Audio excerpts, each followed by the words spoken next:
I'd like to invite Lucy Turnbull from the Greater Sydney Commission up to the stage. Lucy, as many of you will know, is the recently appointed Chief Commissioner of the Greater Sydney Commission and is tasked by the New South Wales Government to assist in the delivery of strong and effective planning for the whole of metropolitan Sydney. Now, as many of you will also know, Lucy was the first female Lord Mayor of the City of Sydney in 2003 and 2004. And today we'll be talking about the opportunities that the Greater Sydney Commission will present for us. So please, welcome to the stage, Lucy Turnbull.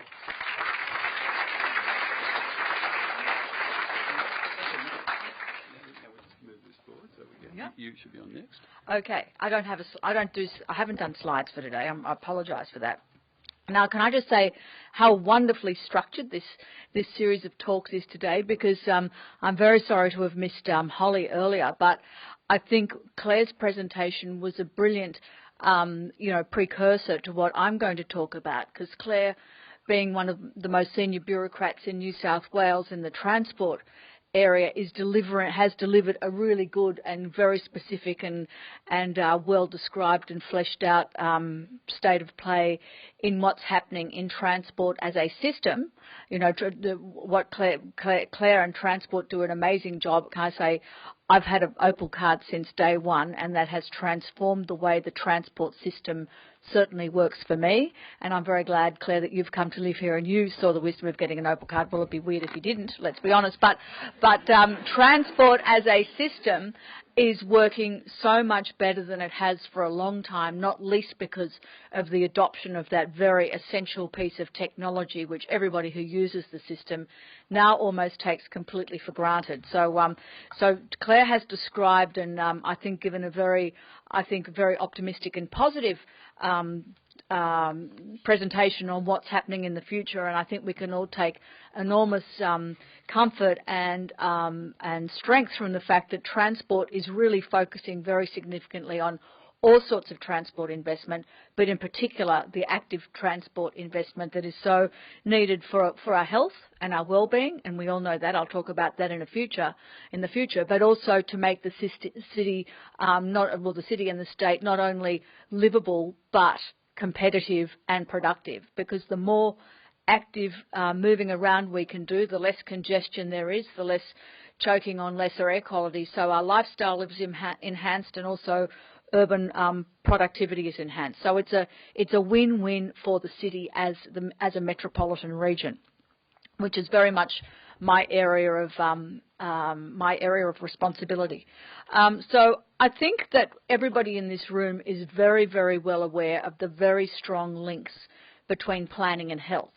And if you look at a better planned city, it actually creates more opportunities, more of a canvas upon which a healthy lifestyle can be built. And I think that we understand that very, very well now in the light of the dominance of the motor car from the 1950s in particular, really until the present day. But motor car usage seems to have peaked in a lot of cities now. The proliferation and the ubiquity of the motor car really created the environment where cities for the first time became unwalkable. Cities had always been walkable, but then the motor car kind of broke that nexus between city structure, city shape and walkability. And there's no greater city shaper than the transport options that people have as they move around the city, go to work, recreation, taking kids to school. So transport is the biggest city shaper, and painting a city with a very strong spine of walkability and cyclability is very fundamental to building healthy cities. Now, I think I'll tell you so quickly going back, before the ubiquity of the motor car from the 50s, 60s and 70s, all cities were relatively speaking quite dense. On average, there were exceptions, of course, but on average, cities were very dense. There were, like think of the Victorian suburbs of the inner city areas. And what's interesting is that there was a period for a decade or two when moving to the suburbs became everybody's ideal, and the inner city areas became, depopulated, and they were seen as being very disadvantaged parts of the city. Well, of course, that has completely reversed now. And nowadays you have sort of socioeconomic deprivation tends to be concentrated in the periphery of cities, in the very non-walkable suburbs. And it's for those reasons I think that you get higher incidences of obesity, diabetes, blood pressure and heart disease in the walking poor, the low walkability neighbourhoods. So creating walkable neighbourhoods, walkable precincts, cyclable precincts is a very fundamental part of creating healthy communities in this day and age, which of course has the heritage, the historical resonance that we're actually going back to the future. What we actually need to do is build cities in the same way as we used to build cities before the proliferation of suburbs. What's, I think, notable is that the suburbs now exist. So connectivity across large metropolitan areas like Sydney has never been more important than it is now. It becomes fundamentally more important in very low density cities like Sydney.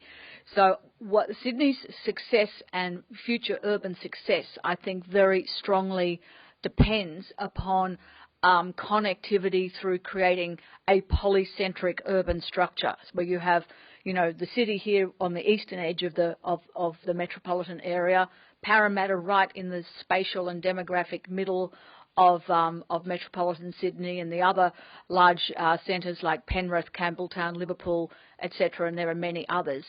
Those poly centres need to create the quality of urban walkability and density at the where people can not only live very fulfilled lives but also work, have a lot of work and educational options in those poly centres outside the city centre itself.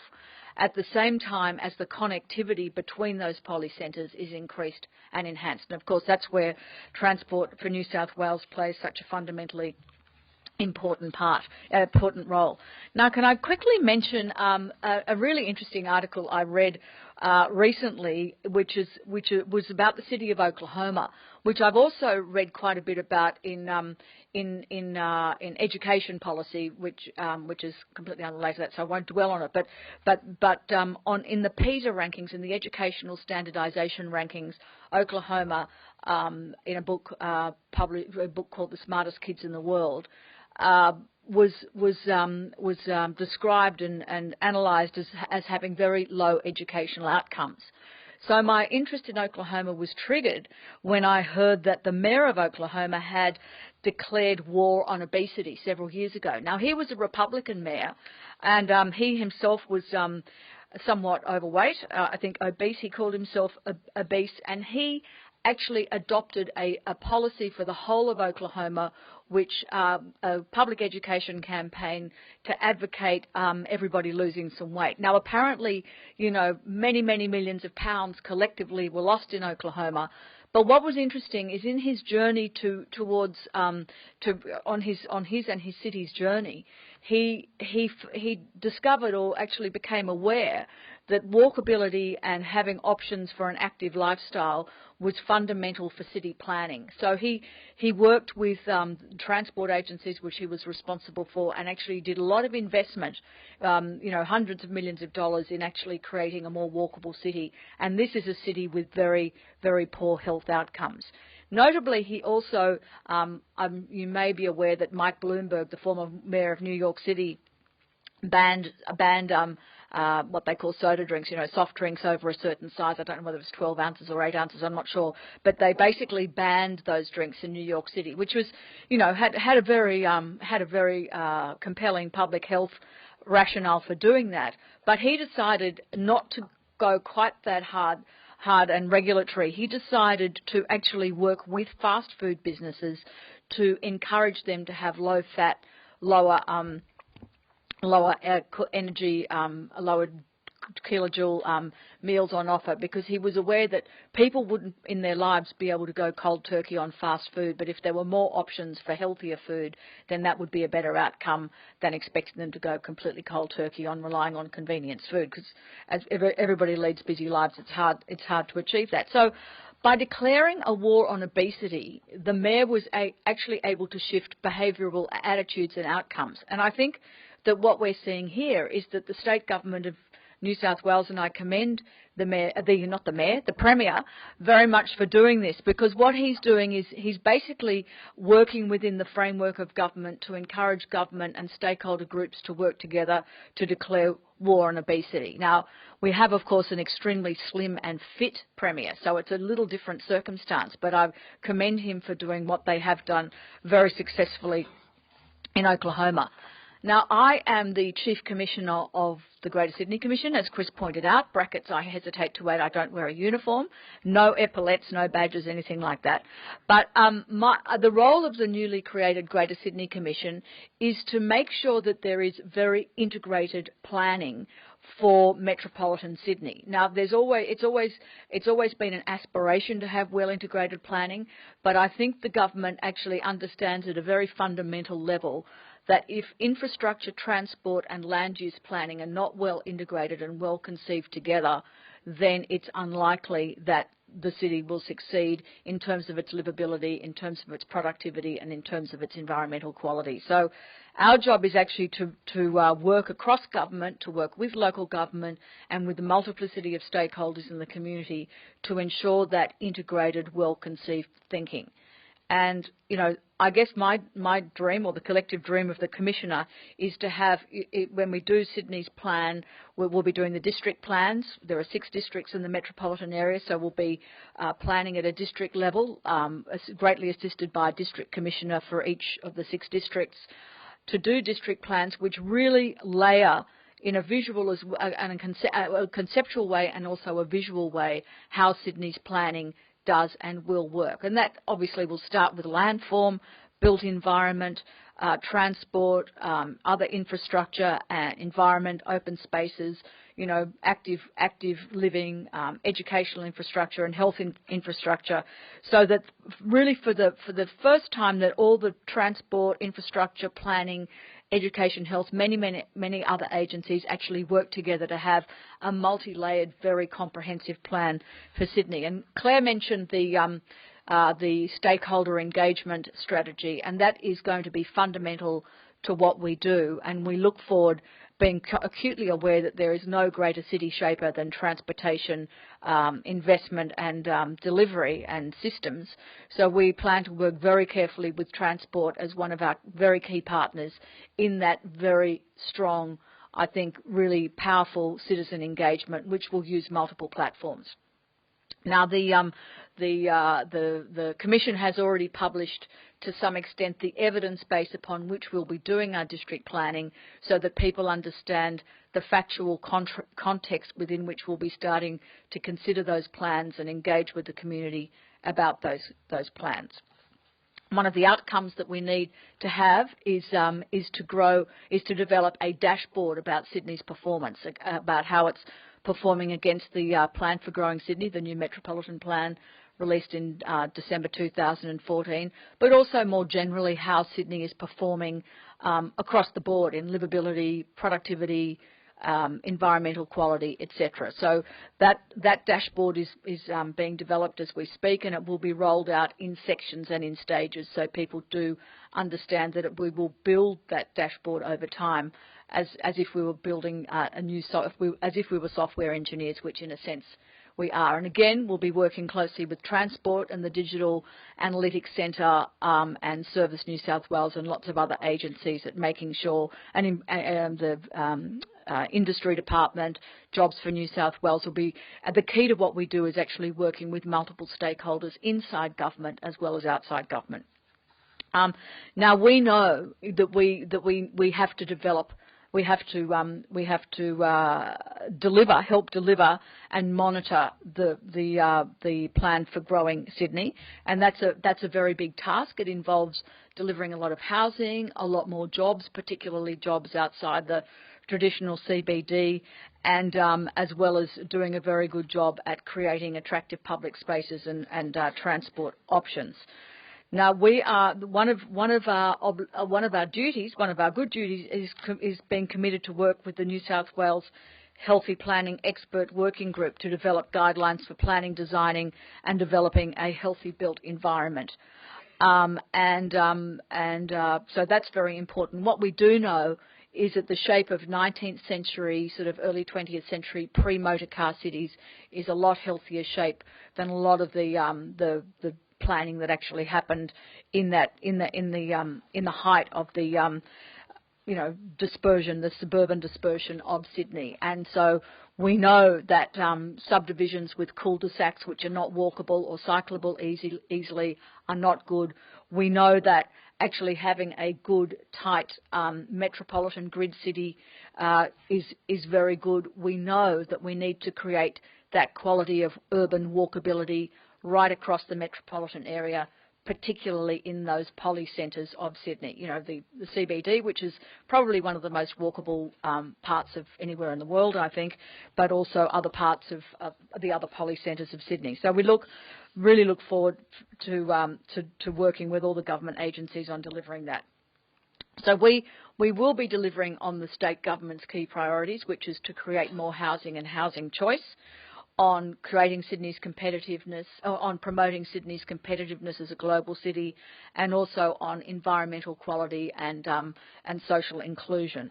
One of the things we need to do, and this is which could be very useful for enhancing active transport and active lifestyles, is when we're preparing the district plans, we will also be preparing infrastructure priority lists every 12 months and delivery and report on the delivery against those priority lists. And those priority lists, of course, will have many sorts of infrastructure in them.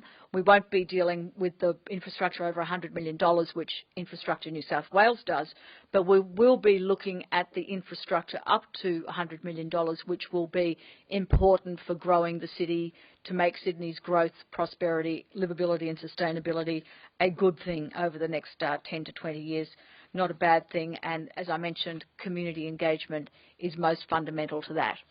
Thank you very much.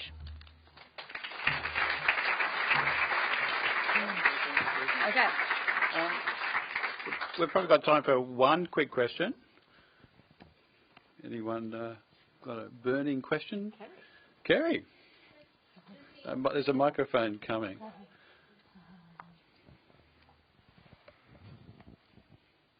Kerry Doyle from the Heart Foundation. Just how is the up to $100 million and the over $100 million going to talk to each other? Well, one of our key partners together with Transport for New South Wales is Infrastructure for New South Wales. So we need to take into account the infrastructure on the infrastructure, New South Wales infrastructure plan, but the infrastructure up to that is where we will be drawing priority lists. And obviously we don't want to trip over what local government's doing. I forgot to mention that one of the key deliverables for us is the implementation of the green grid that the New South Wales government architect worked on last year and has delivered, and we need to work in close partnership with local government to help deliver that green grid. There will be grants and awards to projects which help deliver on that grid. And so delivering that grid will be fundamental to increasing active lifestyle choices.